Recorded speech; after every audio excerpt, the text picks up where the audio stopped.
দেবতার আসন দেওয়া হলো, তাদের মৃত্যু হলো না। কেন? কারণ তাদের ভেতরে অমৃত দিয়েছে। মহারাজ ভগবান যখন তাদের ছিন্ন মস্ত করলো, তাদের মাথা কেটে দিল, তখন তাদের রুধির পড়লো, তার মাথা থেকে একটা রক্ত বুঁদ মাটির মধ্যে পড়লো, যেখান থেকে পেঁয়াজের উৎপত্তি হলো। আর তার থুতু থেকে, তার লাল থেকে, তার লাভা থেকে রসুনের উৎপত্তি হলো। এই জন্য কোন ভগবত প্রেমী, এই জন্য কোন কৃষ্ণ ভক্ত এই পেঁয়াজ রসুন খায় না। কোন সনাতনী কে এই পেঁয়াজ রসুন খাওয়া দরকার নেই। যদি কেউ পেঁয়াজ রসুন খেয়ে থাকে, তারা অসুরের রক্ত আর তার এঠো সেবন করছে। এবার রাহু আর কেতুকে ভগবান বলল, তোমরা যখন অমৃত পান করেই নিয়েছো, তোমরা আজ থেকে দেবতা হয়ে যাবে। আর যেহেতু চন্দ্র আর সূর্য অমৃত পান করতে গিয়ে তোমাদেরকে বাধা দিয়েছে, এই জন্য তোমরা দুইজনা এদেরকে একবার করে গ্রাস করবে। অমাবস্যাতে হবে সূর্যগ্রহণ, আর পূর্ণিমাতে হবে চন্দ্রগ্রহণ। এইভাবে দিব্য সমুদ্র মন্থন হয়েছে। আর যখন সবাই জানতে পারলো যে আমাদের সঙ্গে ছল হয়েছে, অসুরগণ আর দেবতাগণের দিব্য যুদ্ধ প্রারম্ভ হয়েছে, সেই যুদ্ধে সমস্ত অসুরদেরকে পরাজিত করে পুনরায় স্বর্গের মধ্যে দেবতারা ঐতিহ্য পেয়েছে। আর শুক্রাচার্য যখন দেখলো আমার সমস্ত শিষ্য মারা গিয়েছে, সে কি করলো? মৃত সঞ্জীবনী দিয়ে সমস্ত দৈত্যদেরকে বাঁচিয়ে দিয়েছে। বলি মহারাজকে বলল, শোনো, এক কাজ করো, তুমি এক যজ্ঞ প্রারম্ভ করো, এক যজ্ঞ প্রারম্ভ করো। সেই যজ্ঞটা কোথায় হবে? নর্মদা নদীর উত্তর তটে। আর এই যজ্ঞ যে ব্রাহ্মণ আসবে সবাইকে মুক্ত হস্তে দান করবে। আর এই যজ্ঞের আসল মকসদ হচ্ছে স্বর্গরাজ্যের অধিপতি। সেই যজ্ঞের নাম হলো বিশ্বজিৎ যজ্ঞ। মহারাজ যজ্ঞ প্রারম্ভ করেছে। আর এদিকে তো দেবগণ স্বর্গে রাজত্ব পেয়ে ভগবানকে এটাই তো হয়। যতদিন দুঃখ থাকে, যতদিন কষ্ট থাকে, ততদিন ভগবানকে খেয়াল করে। আর যেদিন দুঃখ কষ্ট চলে যায়, সেদিন ভগবানকে আর খেয়াল করে না।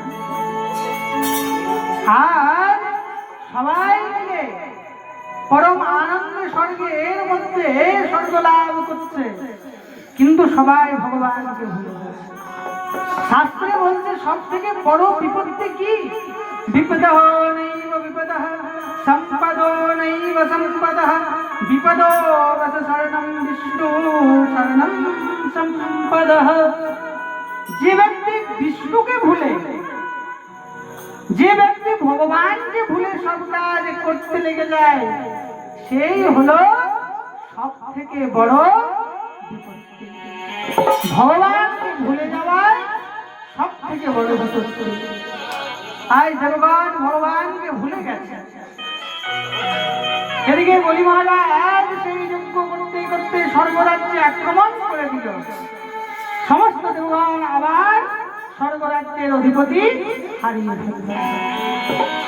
বলে না, আবার এবার কোন মুখে আর ভগবানের কাছে যাবে? মহারাজ তারা এদিক সেদিক ঘুরে বেড়ায়, কিন্তু মা অদিতির আর সহ্য হয়। যত যোগ্য তাদের সন্তান, তারা কিভাবে সহ্য করবে যে আমার সন্তান এইভাবে এদিক সেদিক ঘুরে বেড়াবে? সে গিয়ে সবকে বলল, স্বামী, আমাকে এমন কোন পুত্র দিলে হয় না যেই পুত্র সমস্ত দৈত্যদেরকে হারিয়ে আবার পুনরায় স্বর্গের রাজত্ব দেওয়াতে পারবে? এমন কোনো করা যায় না যে পরবর্তীতে আমি কোনো সন্তান পাবো? বলে হ্যাঁ, পাবে। বলে এই জন্য কি করতে হবে? বলে ব্রত করতে হবে। কি ব্রত? পয়ব্রত। কি ব্রত? পয়ব্রত। বলে এই ব্রত অতি ঘোরতর ব্রত। এই ব্রত ফাল্গুন মাসের শুক্ল পঞ্চমী তিথি থেকে, শুক্ল প্রতিবাদ তিথি থেকে একাদশী তিথি পর্যন্ত এই ব্রত পালন করতে হয়। আর 3 বার স্নান করতে হবে। 12 দিন ধরে শুধু দুগ্ধ পান করে থাকতে হবে।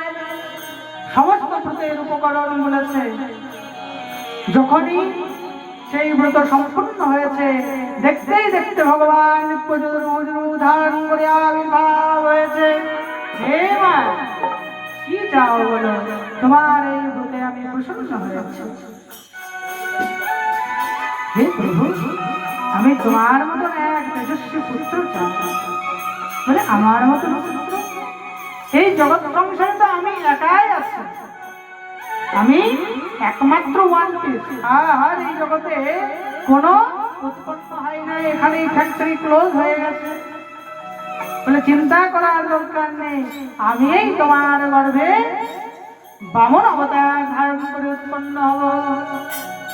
ভগবান দিব্য আশীর্বাদ দিয়ে সেখানে অন্তর্ধান হয়েছেন।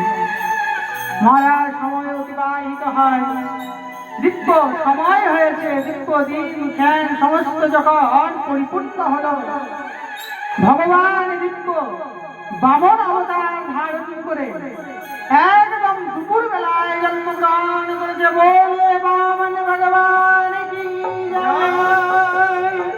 ভগবান জন্মগ্রহণ করতেই দেখতেই দেখতে 52 আঙুলের হলো, 52 আঙুলের হয়েছে। আর 52 আঙুলের হতেই ভগবানের নাম পড়ে গেল বামন। এবার তার যজ্ঞভূমির সংস্কার হবে।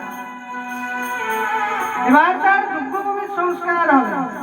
বৃহস্পতি পৈতা দিয়েছে। পিতৃগণ কালো হরিণের চামড়া দিয়েছে।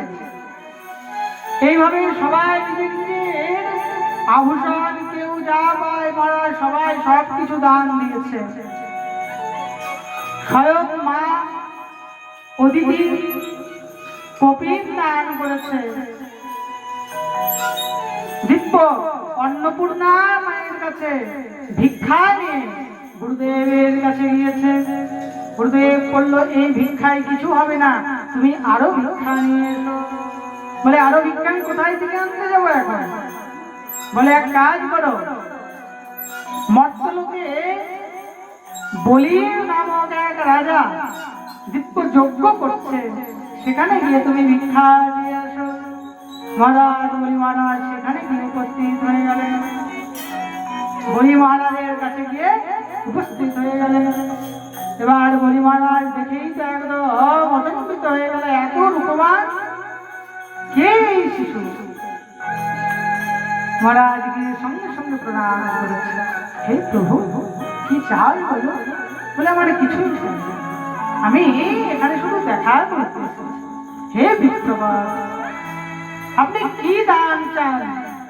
আমি আমার দরজা থেকে কোন রকম আপনাকে বের করতে পারি না। আপনি যা চাইবেন বলুন, আমি আপনাকে সবকিছু দিয়ে দেব।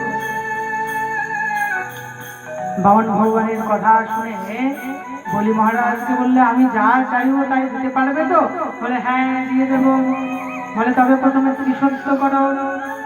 মহারাজ যখনই বলেছে ত্রিসত্য করো, তখনই শুক্রাচার্য মহারাজ গিয়ে বলছে, তো কোনো অসাধারণ বিপ্র যে ভিক্ষা চাওয়ার জন্য ত্রিসত্য করা করায়।